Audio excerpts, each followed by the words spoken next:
दोस्तों, हमारे आज के पॉडकास्ट में मैं एक कहानी लेके आई हूँ। हमारी कहानी का नाम है हम दोनों ही भाग्यशाली हैं। रेखा जिसके ससुराल में अभी कुछ ही दिन हुए हैं, सब कुछ अजीब अजीब सा लग रहा है, किसी को ज्यादा अच्छे से नहीं जानती। नई बहू जिसे अभी परिवार के हर सदस्य के बारे में पूरी तरह से पता नहीं।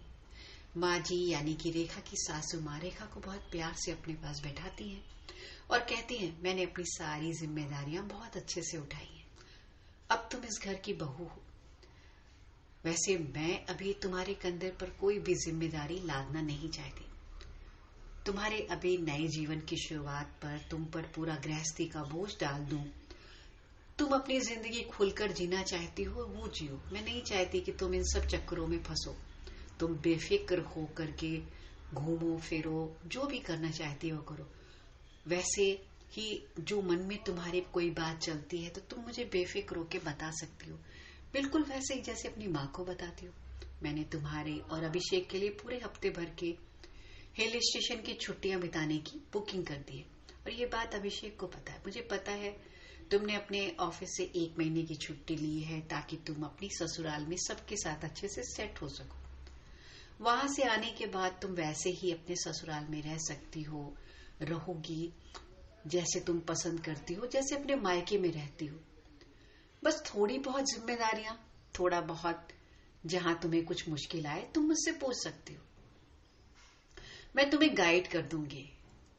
तुम बेफिक्र होकर नौकरी करो, घूमने जाओ, घर के सदस्यों के साथ तुम्हारा घुलना मिलना, उन्हें जानना जरूरी है। तुम्हारे जो पापा, जैसे तुम्हारे पापा तुम्हें प्यार करते हैं, यहाँ पर भी एक पिता है यानी कि मेरे पति और तुम्हारे ससुर।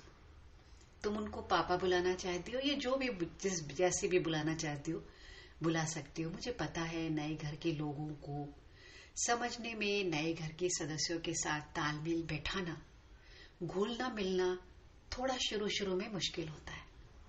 इत्मीनान से जब हम सब एक दूसरे के साथ प्यार के साथ जुड़ेंगे तो बॉन्डिंग बहुत अच्छी होगी। मैं नहीं चाहती वह सब कुछ तुम्हें भी उन मुश्किलों का सामना करना पड़े और यह जिम्मेदारियां मैं तुम्हारे कंधे पे डाल दूं जो तुम अभी उठाने के लिए तैयार नहीं हो। क्योंकि जब मेरी शादी हुई थी तो मुझे तो सारी जिम्मेदारियां शादी के दूसरे दिन से ही उठानी पड़ गई थी। बड़ा सा परिवार और पूरे परिवार की जिम्मेदारी। हालांकि उस वक्त हम दोनों यानी तुम्हारे पापा और हमें इतना एक दूसरे के साथ समय बिताने, घूमने फिरने का समय नहीं मिला। तो हम नहीं चाहते कि तुम्हारे साथ कुछ ऐसा हो। मैं चाहती हूँ मेरे बहू बेटे खूब घूमे फिरे, खूब खुश रहे। हाँ, मेरा बेटा अभिषेक बहुत सीधा है, ज्यादा लड़ाई झगड़ा नहीं करता। हाँ, कभी कभार अगर गुस्सा हो जाता है तो बस मुंह फुला करके बैठ जाता है, बातचीत करना बंद कर देता है। उसे मनाना बहुत आसान है, बस उसके पसंद की चाय पिला दो, खाना खिला दो और कुछ सरप्राइज दे दो। वो क्या है वो सब बातें मैं तुम्हें बता दूंगी ताकि तुम उसका दिल जीत सको और उसके दिल में अपनी जगह बना सको। वैसे तुम बहुत ही प्यारी और बहुत समझदार हो। बहुत जल्द तुम दोनों की अच्छी बनने लगेगी। किसी भी नए रिश्ते को थोड़ा समय तो देना ही पड़ता है और जितना ज्यादा एक दूसरे के साथ प्यार से जुड़ोगे तो रिश्ता और मजबूत और गाढ़ा हो जाएगा। ये जो तुम्हारा छोटा देवर है ना, ये थोड़ा शरारती है। हालांकि तुम्हारे आने से बहुत खुश है कि कोई घर में नया सदस्य आया है। इसे तुम चॉकलेट दे दोगी या रात में सोते समय कुछ कहानी वहानी सुना दोगी ना, तो ये झट से तुम्हारा बहुत अच्छा दोस्त बन जाएगा। बातें बहुत अच्छा करता है और तुम्हें देखकर बहुत खुश भी है। बस हम 4 लोग ही हैं जिनके साथ तुम्हें अपना साथ बांटना है, इनके साथ रहना है, उन्हें समझना है। ज्यादा डिफिकल्ट नहीं है। अभिषेक बहुत जल्दी अपने बारे में कुछ नहीं बताता, कुछ कह भी नहीं पाता, पर मैं जानती हूँ वो बहुत जल्द तुम दोनों एक दूसरे को बहुत अच्छे से समझ जाओगे। रेखा अपनी सासू माँ की सारी बातें बहुत ध्यान से सुन रही थी। उसकी आंखों में आंसू आ जाते हैं। वह उठती है और अपनी सासू माँ के गले लग जाती है और उनका हाथ पकड़कर कहती है, मैंने कभी सोचा नहीं था कि मुझे आप जैसी इतनी प्यारी माँ मिलेंगी। मेरा सारा डर तो भाग गया। मैं तो आपको मम्मी जी ही कहूंगी। वैसे तो मेरी सभी सहेलियों की शादी बहुत पहले हो गई, पर मैंने शादी जरा रुक करके करना पसंद किया। मैंने नौकरी चुनी क्योंकि मैं चाहती थी शादी सोच विचार कर ही करूं। मुझे सच में आप जैसा अच्छा परिवार, अच्छे लोग मिल गए। मैंने एक्चुअली अभिषेक से शादी फिक्स होने के बाद अकेले भी एक बार मिलने का प्रयास किया था और उसे रिक्वेस्ट की और अभिषेक से मिली भी थी।